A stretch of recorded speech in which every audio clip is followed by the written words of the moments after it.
இருள் நீக்கி ஒளி தரும் தீப திருநாளை உலகவாழ் இந்துக்கள் அனைவரும் இன்று சிறப்பாக கொண்டாடி வருகின்றனர்.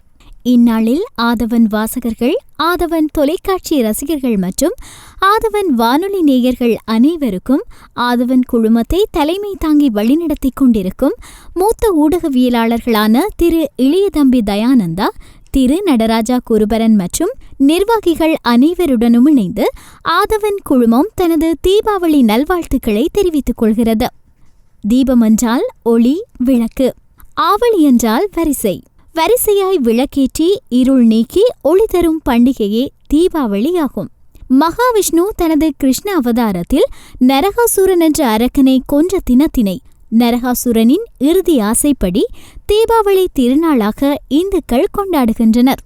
இந்துக்கள் மட்டுமன்றி சீக்கியர்களும் சமணர்களும் கூட இப்பண்டிகையை வேறு வேறு காரணங்களுக்காக கொண்டாடுகின்றனர்.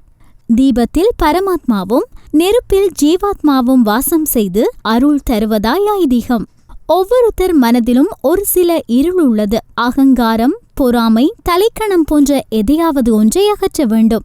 ஒரு தீய குணத்தை எரித்துவிட வேண்டும். இந்துக்கள் தீபாவளி கொண்டாடுவதற்கு பல காரணங்களை புராண கதைகளின் வழியாக தெரிவிக்கின்றனர். ஸ்கந்த புராணத்தின்படி சக்தியின் 21 நாள் கேதார கௌரி விரதம் முடிவுற்றது இத்தினத்தில்தான்.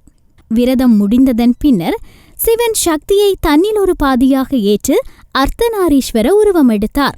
நமக்குள் இருக்கும் இறைவன் ஜோதி வடிவமாக நம்முள் இருக்கிறான். இந்த ஜோதி வடிவமான இறைவனை வழிபடுவதற்கான சிறந்த நாளே தீபாவளியாகும். ஆதவன் தொலைக்காட்சி நேயர்கள் மற்றும் ஆதவன் செய்தி இணையதள வாசகர்கள் அனைவருக்கும் இனிய தித்திக்கும் தீபாவளி நல்வாழ்த்துக்கள்.